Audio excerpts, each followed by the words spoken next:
You've arrived at the Candlelit Archive,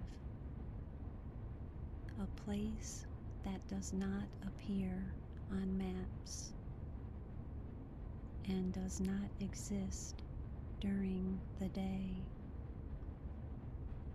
Only when the world grows quiet and the thoughts in your mind begin to slow does it open for you. Tonight, you have been granted access to one of its quietest rooms, a story that was never meant to be rushed. So you do not need to stay awake for it. In fact, you are not expected to.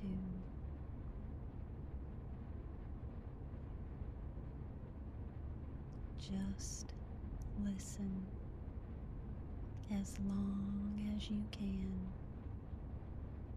and let the rest fade on its own.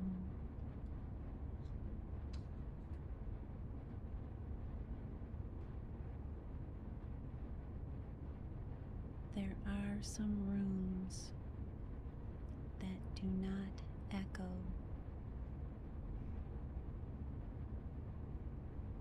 Some rooms that do not answer when spoken to.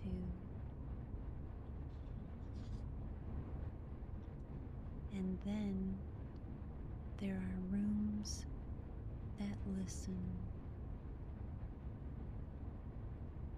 Tonight, I will tell you a story about one such room, a quiet place hidden where most would never think to look, a place where words are not returned but kept. This is the room that listens instead of speaks.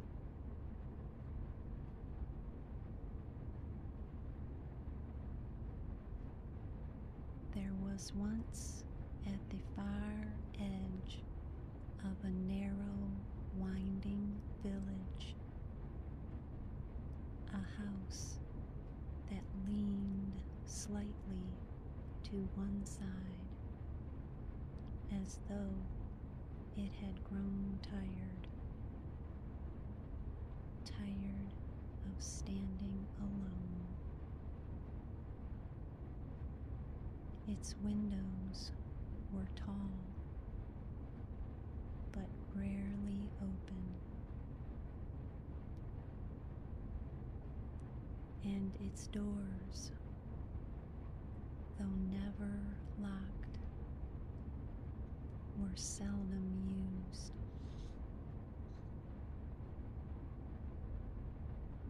The villagers spoke of the house in the way people speak of things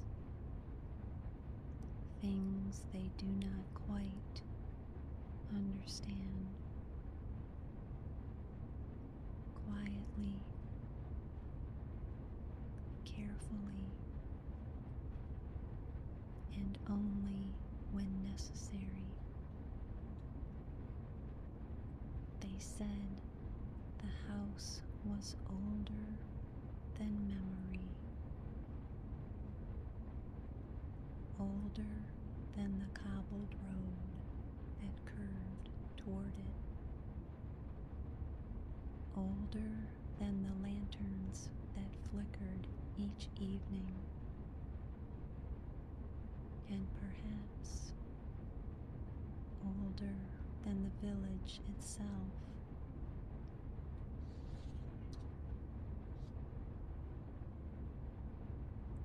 But what they spoke of most in hushed voices and with glances over their shoulders was not the house, but a room inside it.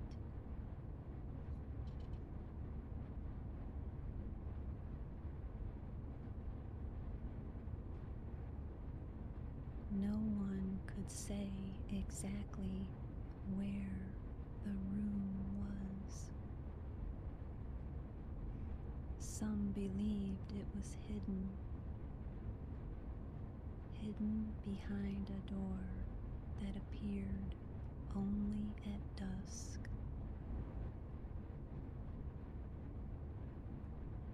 Others said it could not be found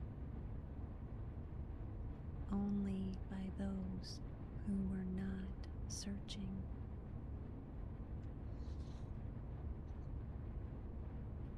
And a few,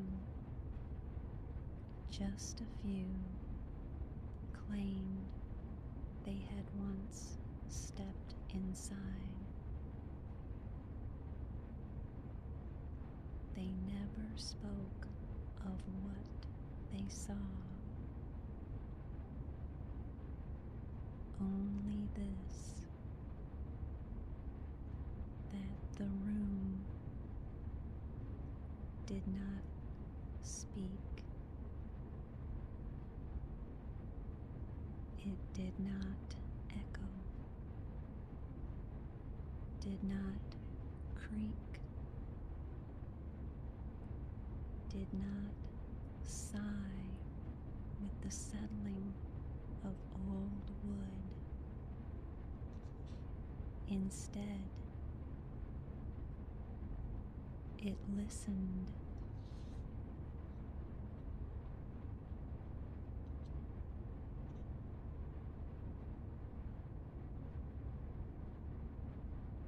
And whatever was said within it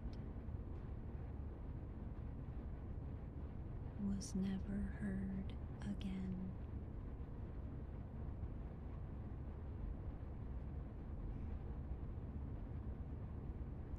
In that same village, not far from the leaning house,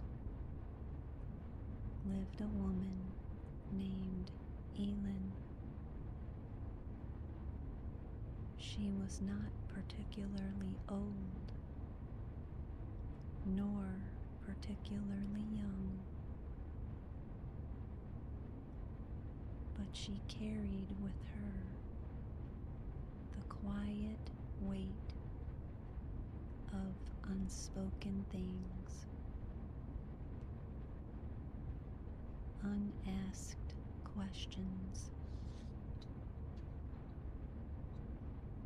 unfinished thoughts,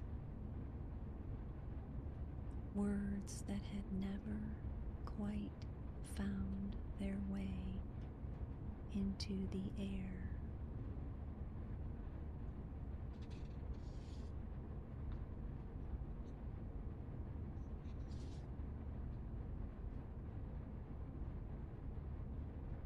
Elin had heard of the house.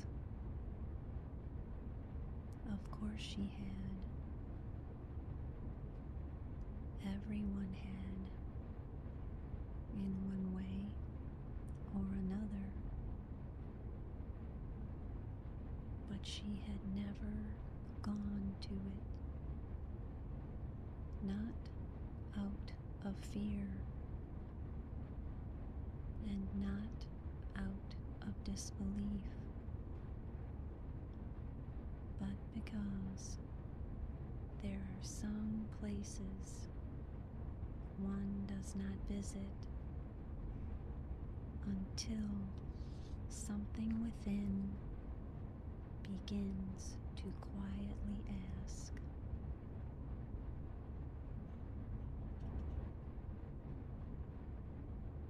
And for a long while, nothing in Elin had asked.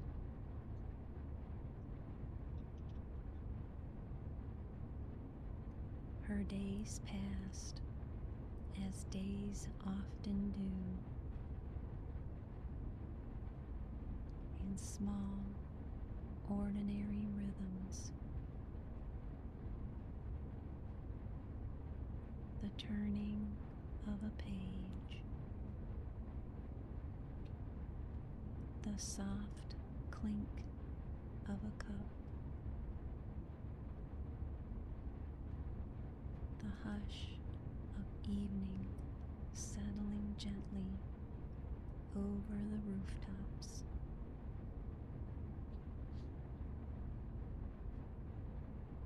And yet,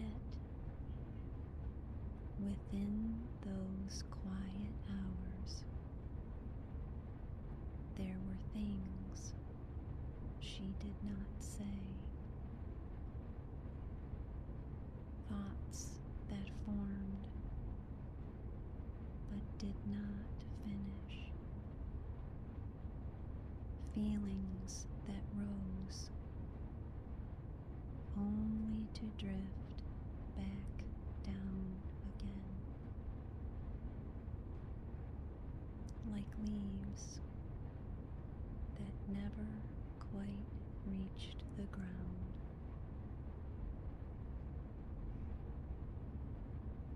She carried them with her,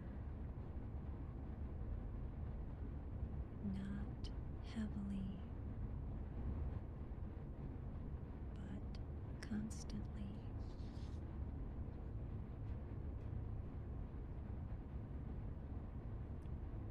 It was on an evening very much like any other that something began to shift, not suddenly, not sharply, but gently, as though the world itself had taken a softer breath.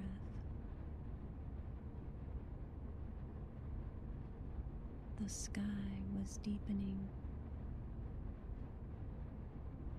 deepening into that quiet shade of blue that comes just before night,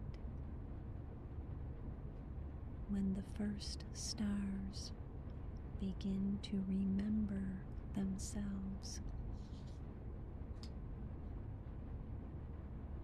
Elin stood by her window, not looking for anything, and yet not entirely unaware.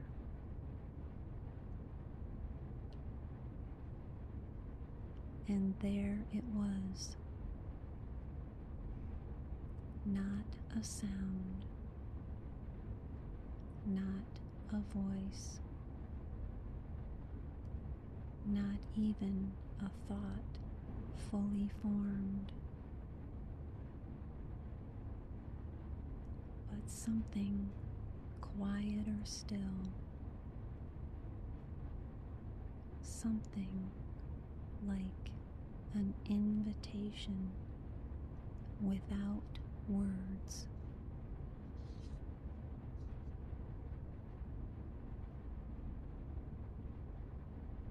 She did not decide to go to the house, not in the way one makes a decision. There was no moment of turning, no clear beginning, only this,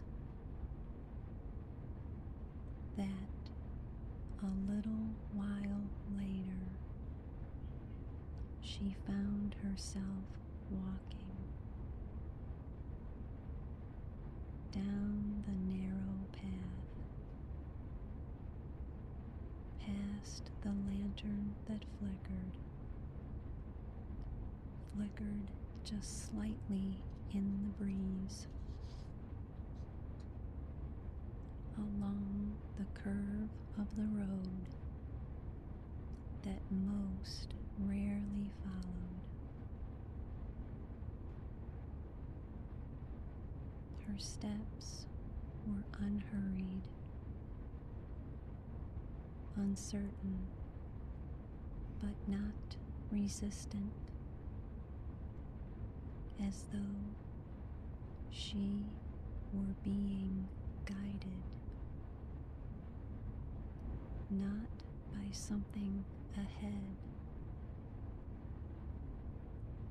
but by something gently releasing behind her.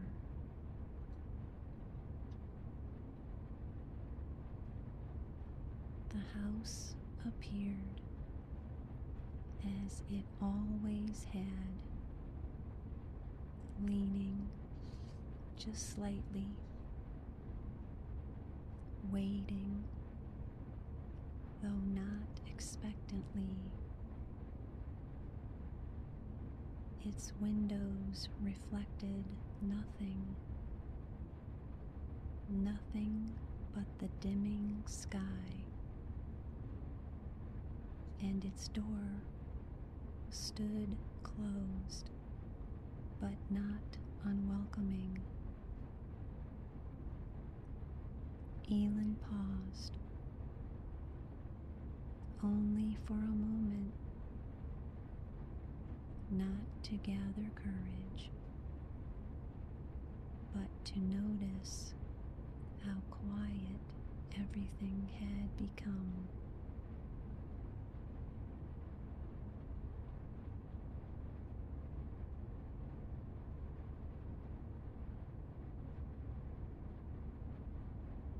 Then she stepped forward,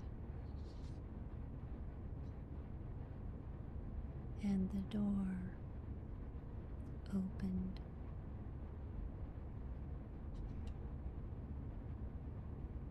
The air within the house was neither warm nor cold. It held no scent, none that could be named, only a stillness so complete that even the smallest movement felt softened before it could fully begin. Her footsteps made no sound, or if they did, the sound did not travel. It remained close and then disappeared.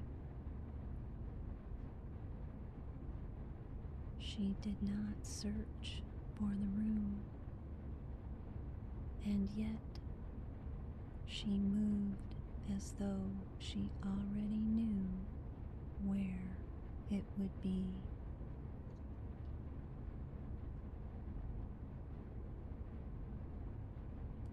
At the end of a narrow hall, there stood a door, plain, unadorned, and entirely unremarkable.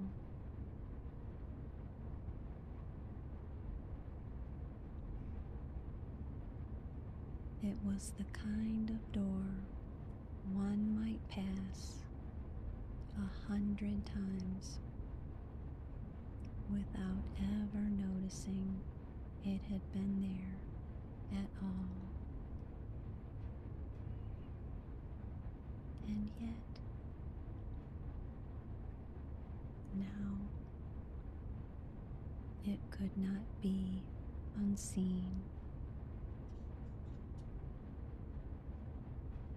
Elin stood before it, not wondering what lay beyond, but noticing how very quiet her thoughts had become.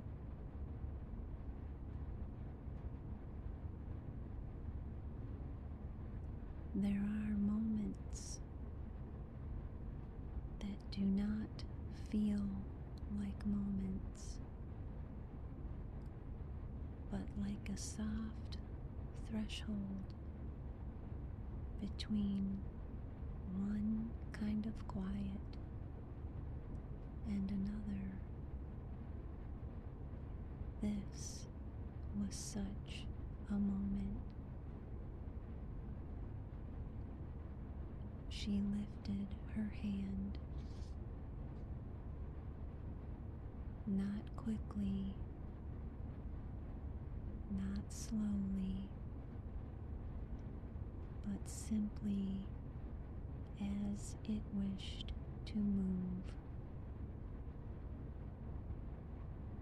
and rested it against the door.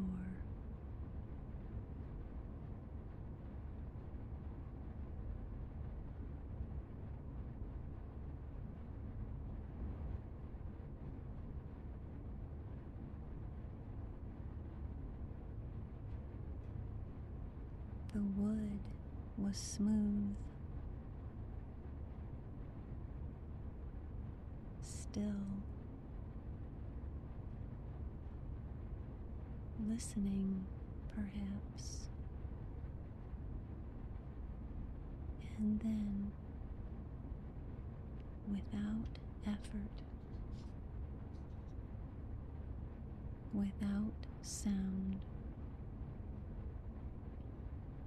the door opened inward.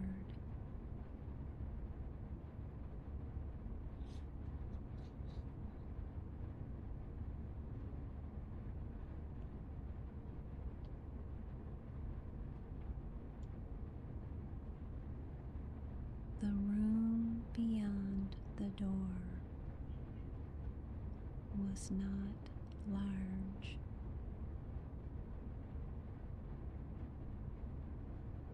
nor was it small.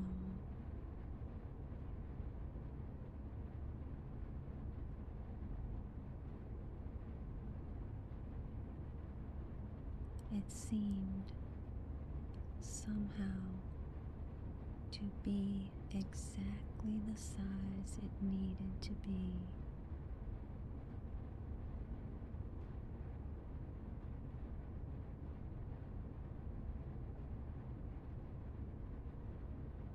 There were no windows,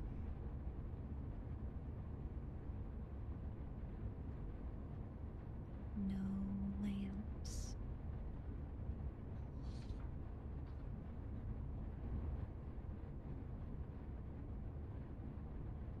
no fireplace,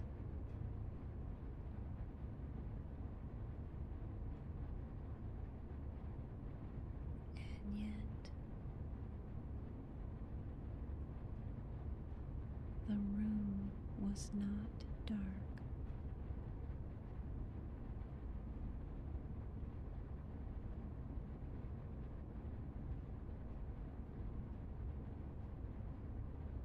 A pale, gentle light rested in the air without coming from anywhere.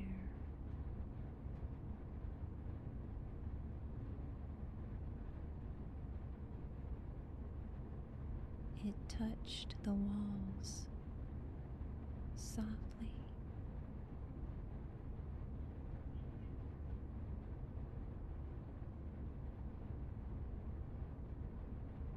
It touched the floor softly.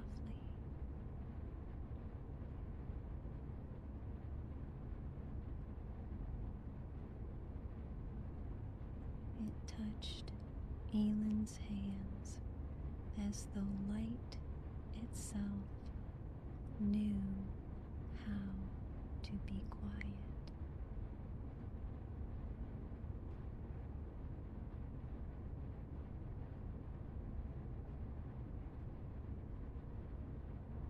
In the center of the room,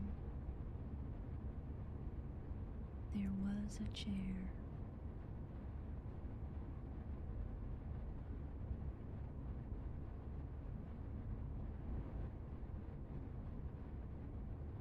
Nothing more.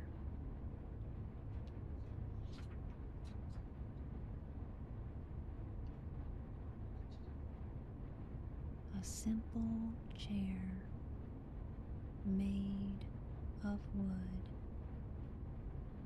with a low, curved back and arms worn smooth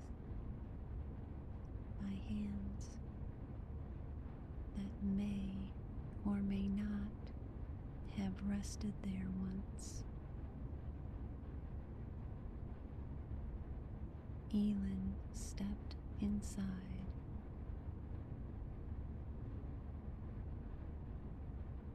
The door behind her did not close. It only became less important.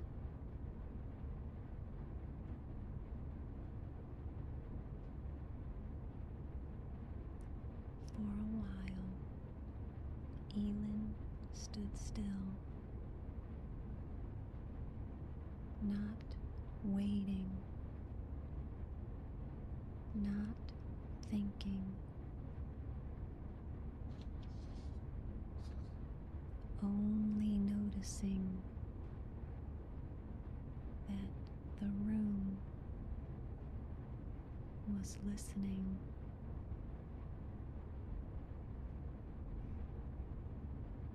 And it was not the sort of listening that asks for an answer, not the sort that leans forward, not the sort that makes a person hurry to explain themselves. It was older than that,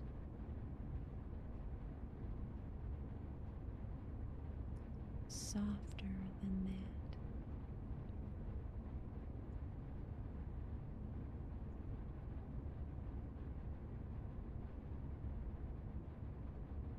It listened as snow listens while falling through the night.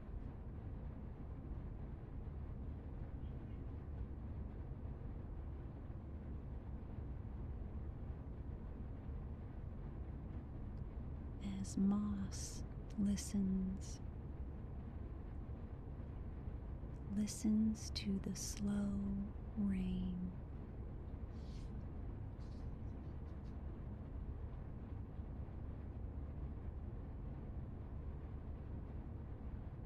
As the deep sea listens to a stone sinking gently through blue silence.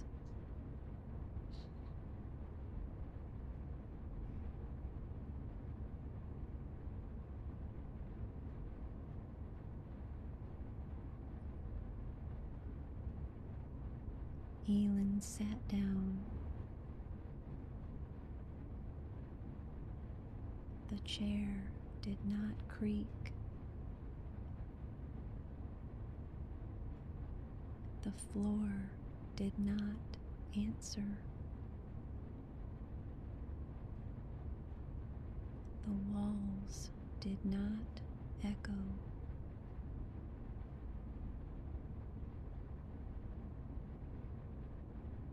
And so, for the first time in many years, Elin did not try to choose the right words.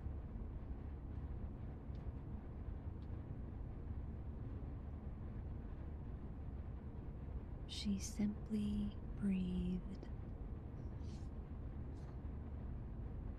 in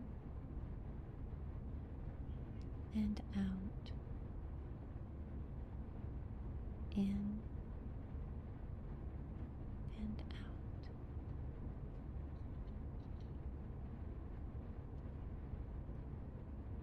And after a time, she spoke. At first, only one word.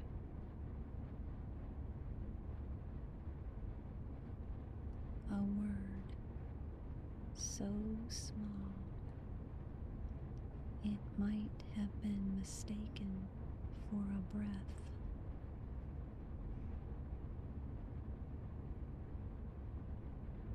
The room received it.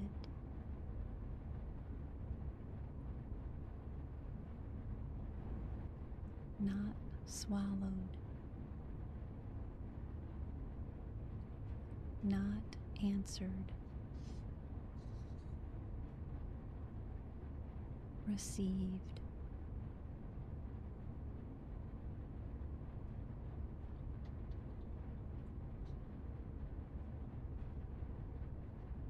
And then another word came,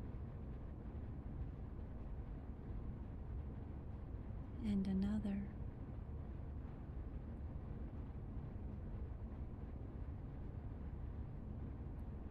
Some were questions.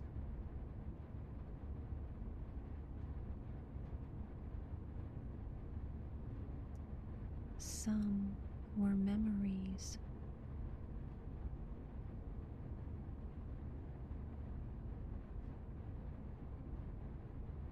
Some were only fragments with no beginning and no end.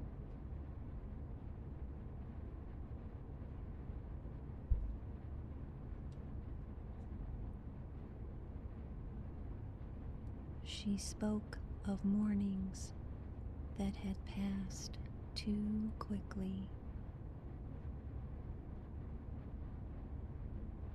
of letters never sent,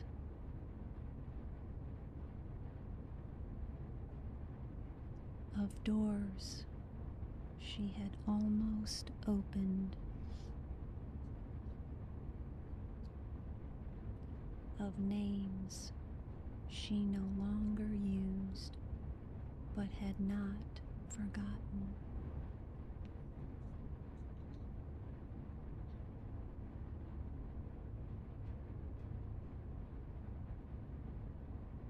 She spoke quietly,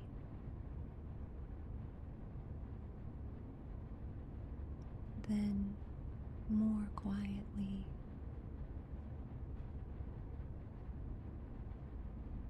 until speaking became something very close to dreaming aloud.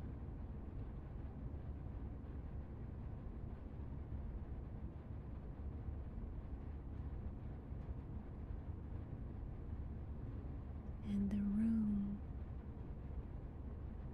listened.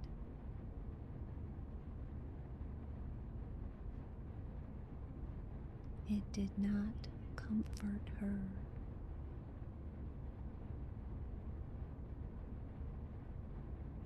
It did not instruct her.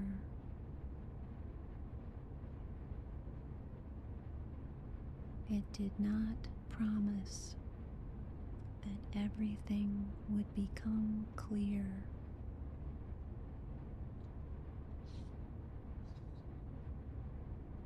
It only made space.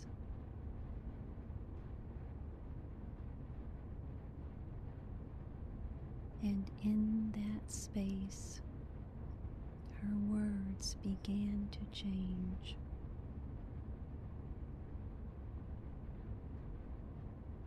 They loosened.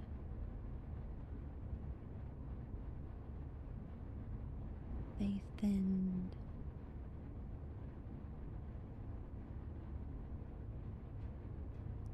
They drifted like dust in moonlight, visible for a moment, then gone.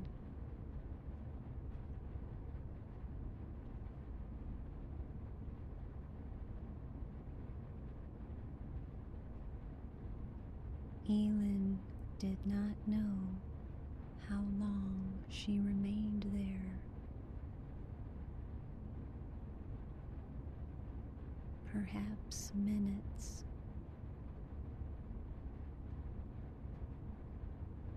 perhaps hours,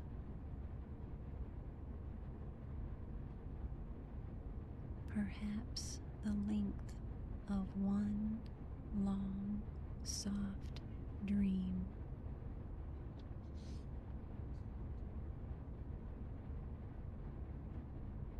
At some point, she noticed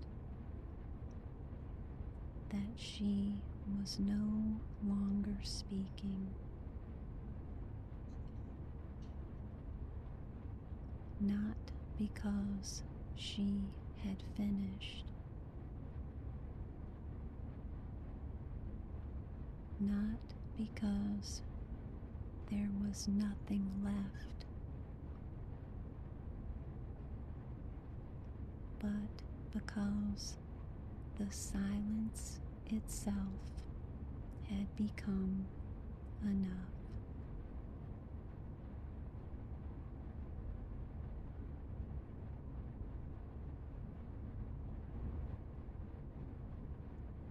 And then, from somewhere within that silence,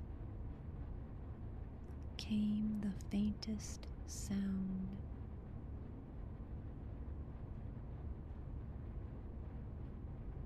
Not a voice,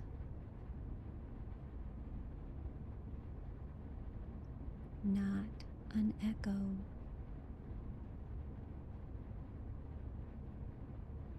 not even a whisper.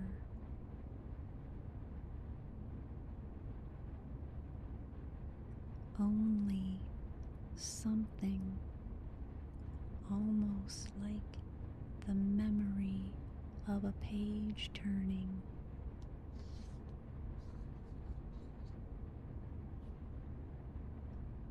Elin opened her eyes.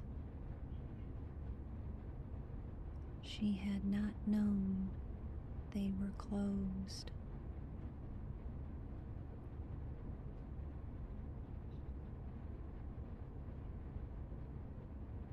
The room looked the same.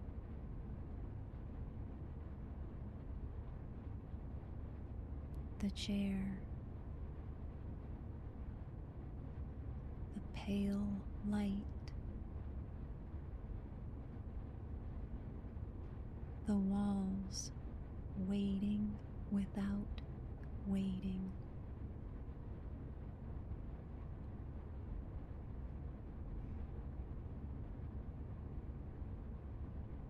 But on the floor, near her feet, lay a single folded paper.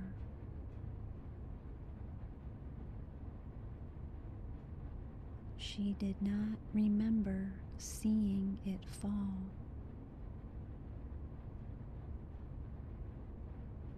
She did not remember the room placing it there.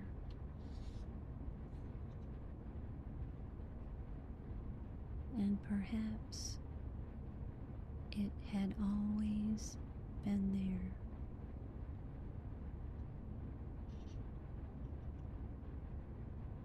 Elin bent down and picked it up.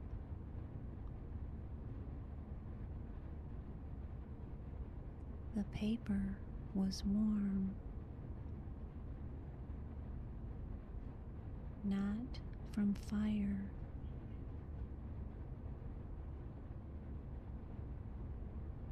not from sunlight,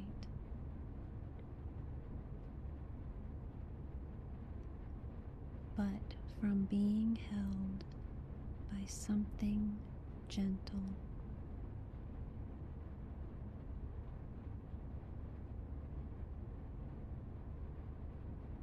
She unfolded it carefully. There was nothing written on it.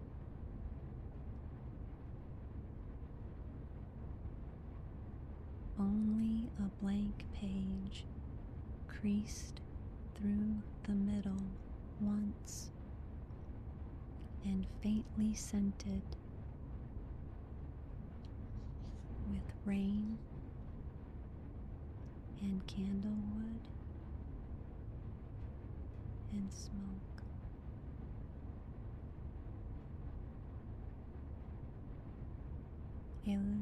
Aylin looked at the page for a long while. Then she folded it again and placed it in her pocket.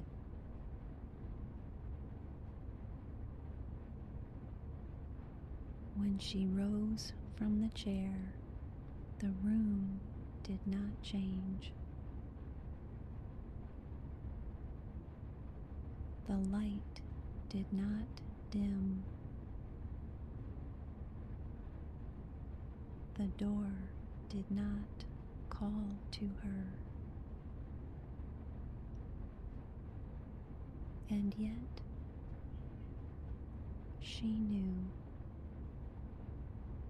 it was time to leave.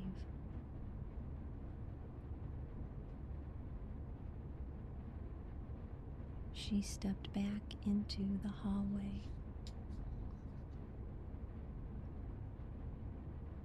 The door remained open for a moment longer.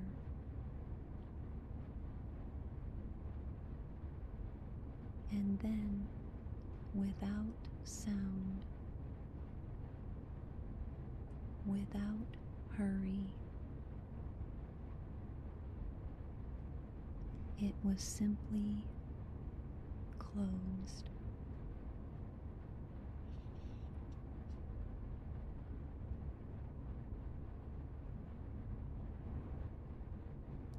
Elin walked through the house the way one walks through a dream that does not wish to be remembered too sharply.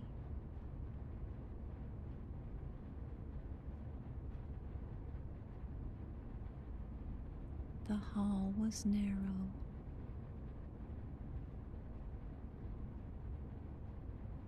The air was still.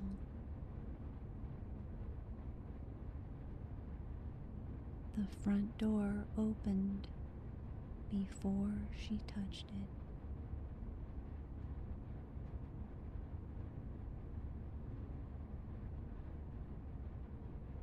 Outside, the village was asleep.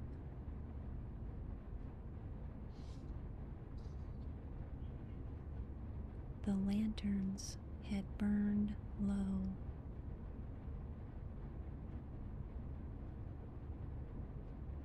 The road shimmered faintly with a silverness that might have been moonlight or mist or something in between.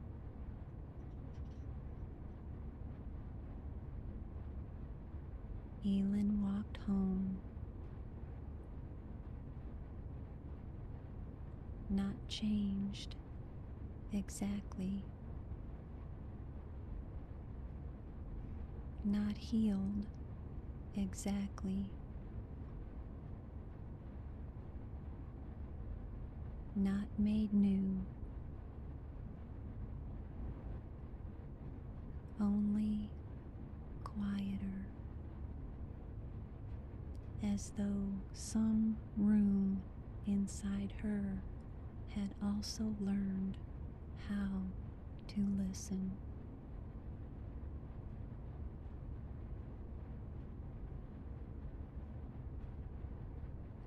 When she reached her own door, she paused.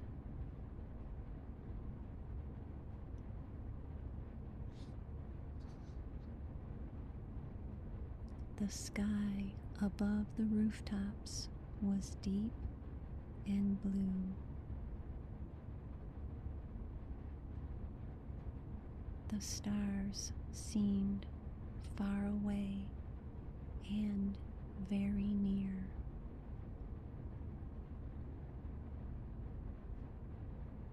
She took the folded paper from her pocket. It was still blank, still warm, still quietly waiting.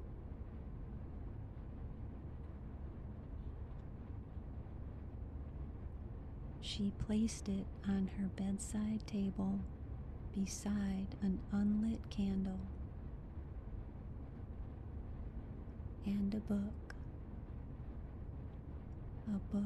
left open to a page she did not remember reading.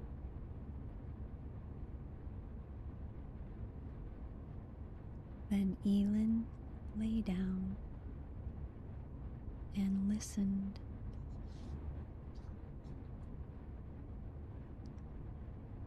And listened to the soft house around her.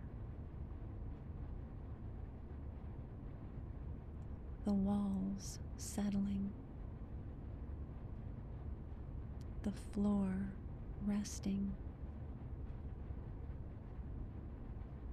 the night breathing at the window.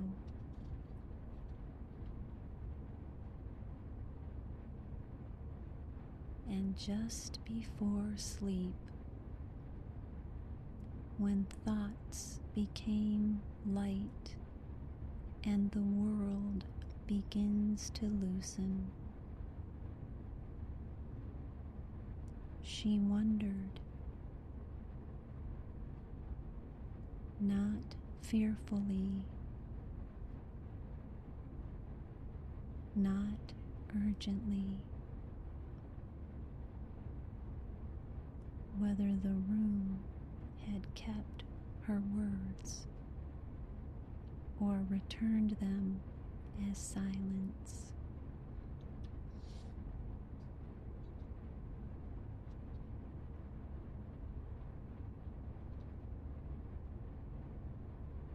The next morning, the paper was gone.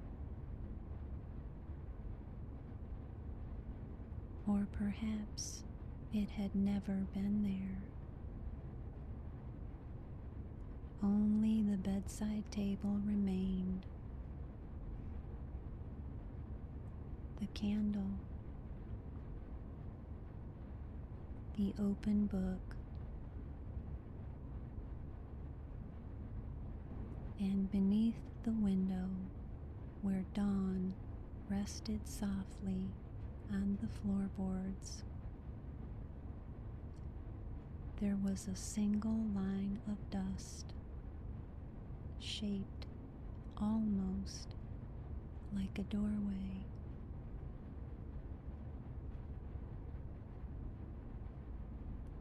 No one in the village ever asked Elin where she had gone that night. And Elin never told them.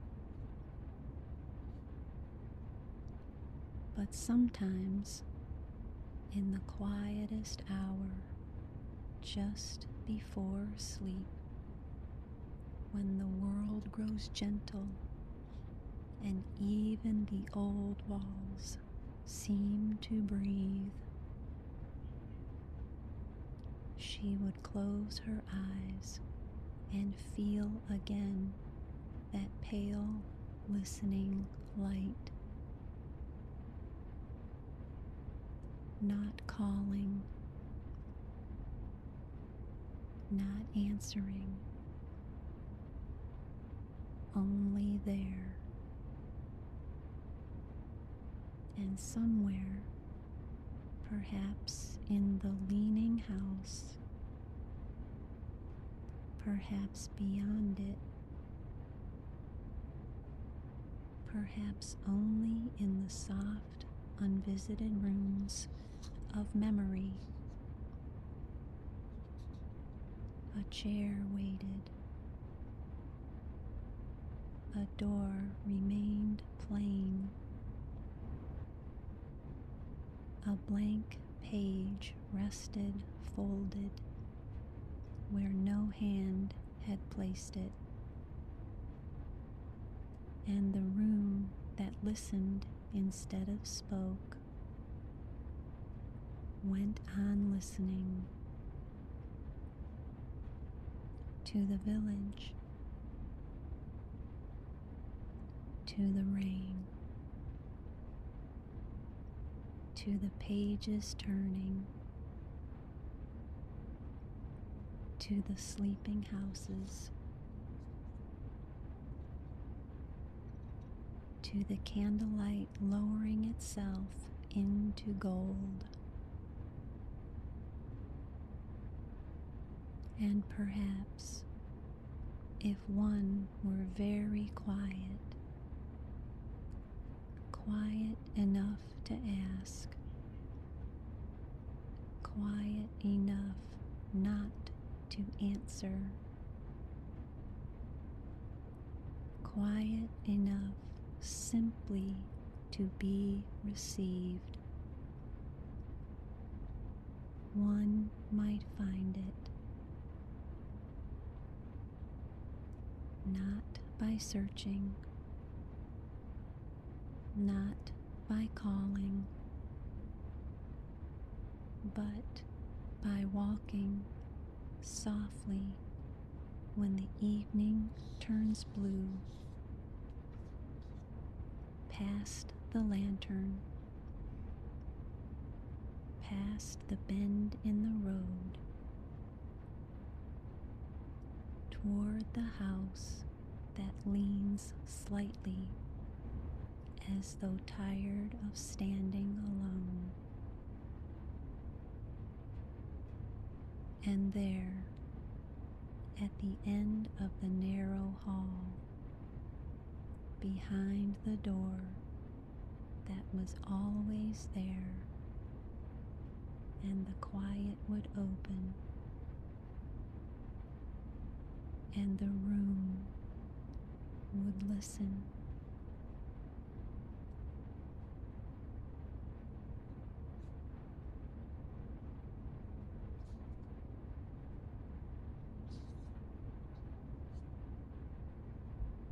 And now the Candlelit Archive grows quiet again. The books return to stillness. The lanterns continue their gentle watch. And the story is safely put away until it is needed once more.